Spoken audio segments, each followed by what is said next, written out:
En Ukraine, les combats se rapprochent de Severodonetsk, dans l'est du pays où la situation y est très difficile, selon le gouverneur régional.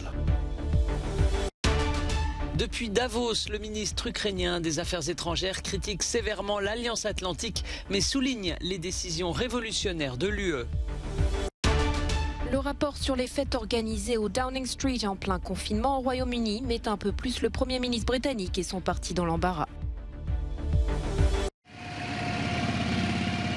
En Ukraine, les combats se rapprochent de Severodonetsk, dans l'est du pays où la situation y est très difficile, selon le gouverneur ukrainien de la région. Les villes ukrainiennes de Pokrovsk et de Bakhmut sont elles aussi sous le feu des troupes russes. Ici à Bakhmut, où une équipe de la télévision espagnole s'est rendue, un entrepôt de construction a été bombardé, tuant au moins 2 personnes.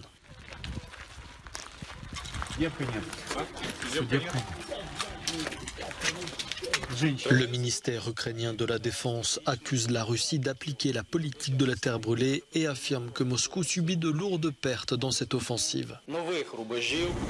De son côté, la Russie affirme avoir détruit un poste de commandement et plusieurs véhicules blindés ukrainiens. Le président tchétchène Ramzan Kadyrov, fidèle soutien de Vladimir Poutine, a publié ce mercredi des images montrant ses combattants entrer et sortir de maisons à Lugansk avant de voir ces mêmes habitations détruites par le feu. Moscou reproche aux Occidentaux de fournir des armes aux Ukrainiens, une attitude qui n'est pas propice aux pourparlers de paix, selon la porte-parole du Kremlin. En parallèle, la télévision russe a publié des images de l'intérieur de l'usine Azovstal à Mariupol, où quelques 2000 combattants ukrainiens ont résisté à un siège brutal pendant plusieurs semaines avant de finir par se rendre. L'OTAN vivement critiquée par le ministre ukrainien des Affaires étrangères à Davos. Selon Dmytro Kuleba, l'Alliance Atlantique est mise à l'écart et ne fait absolument rien face à l'invasion russe de son pays.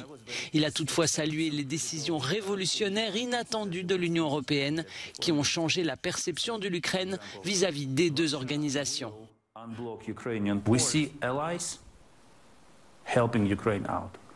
Nous voyons des alliés qui aident l'Ukraine. Nous voyons ce groupe d'alliés de l'OTAN nous aider. Mais au début de la guerre, le peuple ukrainien croyait que l'OTAN était la force forte et que l'UE était seulement capable d'exprimer différents niveaux de préoccupation, et c'est tout. Mais la guerre est toujours un test qui fait tomber les masques, et nous avons tous vu les vrais visages. Ce que nous avons vu, ce sont les décisions révolutionnaires prises par l'Union européenne, qu'eux-mêmes ne s'attendaient pas à prendre. Nous voyons l'OTAN en tant qu'alliance, en tant qu'institution, mise sur la touche, ne faisant littéralement rien. Je suis désolé de le dire.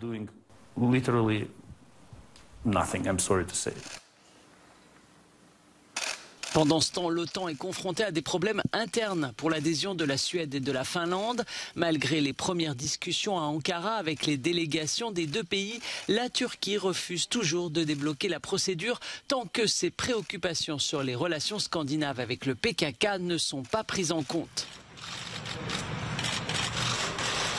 En réponse aux affirmations turques selon lesquelles la Suède est un foyer pour les groupes terroristes, la première ministre suédoise a déclaré qu'il est évident que la Suède ne finance ni n'arme les organisations terroristes.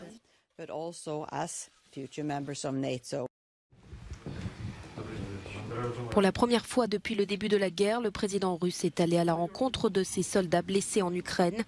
Accompagné de son ministre de la Défense Sergueï Shoïgou, Vladimir Poutine a rendu visite à des militaires russes dans un hôpital de Moscou. La Russie communique très peu sur son bilan humain.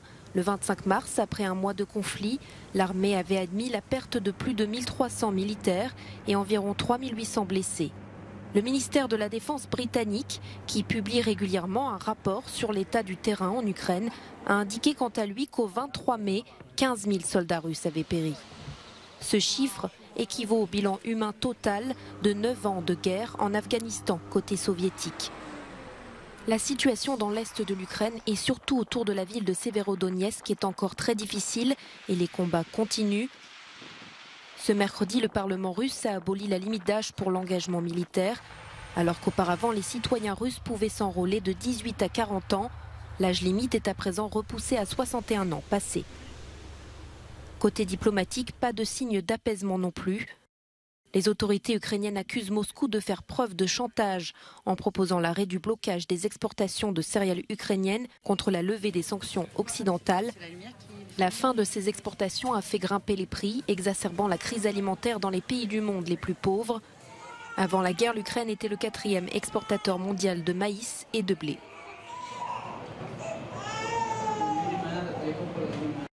Le rapport final de l'enquête sur les soirées alcoolisées du Downing Street auquel a participé le Premier ministre britannique en plein confinement vient de paraître.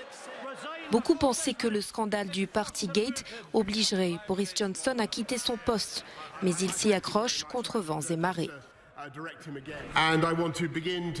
Je veux commencer aujourd'hui par renouveler mes excuses à la Chambre des communes et au pays tout entier pour la brève réunion du 19 juin 2020 à Downing Street, au cours de laquelle je me suis tenu à ma place et pour laquelle j'ai reçu une amende.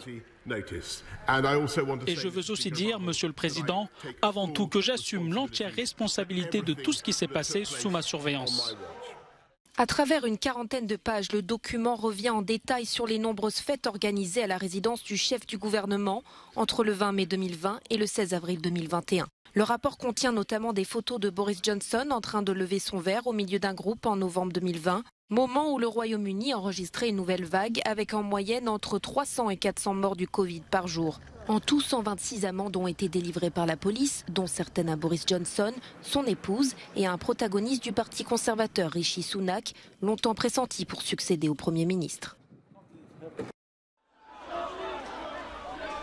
L'Assemblée générale des actionnaires de Total Energy a été perturbée ce mercredi en France.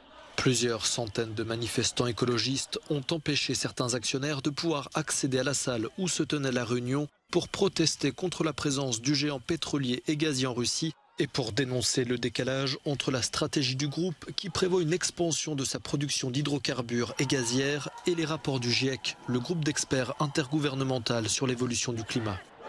Il faut choisir les énergies fossiles ou notre avenir. Nous demandons que Total arrête l'expansion comme le GIEC nous l'a demandé et nous demandons à Total de quitter la Russie, de laisser ses actifs et de rejoindre l'effort mondial. Les militants de Greenpeace, d'Alternativa ou des Amis de la Terre ont également dénoncé les projets d'extraction pétrolière et d'oléoduc géant de Total en Ouganda et en Tanzanie, dont la construction provoque l'expulsion des communautés locales, l'arrestation de militants et la destruction de parcs nationaux.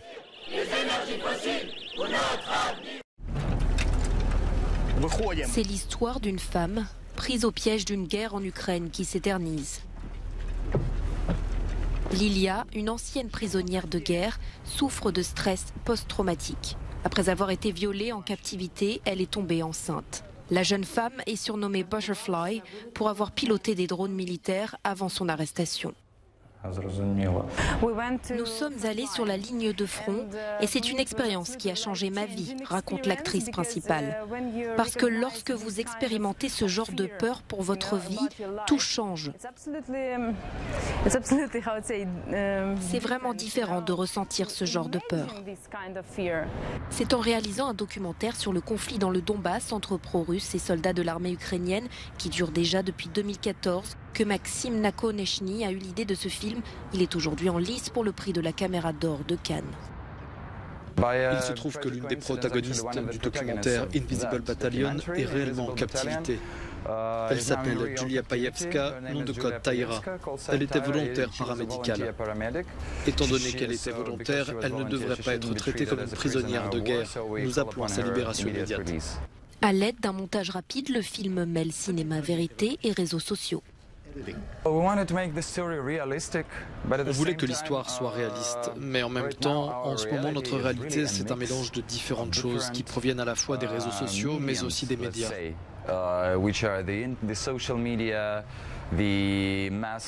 Si Maxime et Rita ont l'impression que d'être à Cannes relève de l'irréel, ils disent être fiers d'apporter des messages à la scène internationale. Butterfly Vision est l'un des nombreux films ukrainiens présentés à Cannes cette année. Ces fictions portent sur grand écran les horreurs de la guerre. Reste à savoir si ces films aideront à intensifier les efforts pour mettre fin au conflit. Chris Burns, Euronews at the Cannes Film Festival.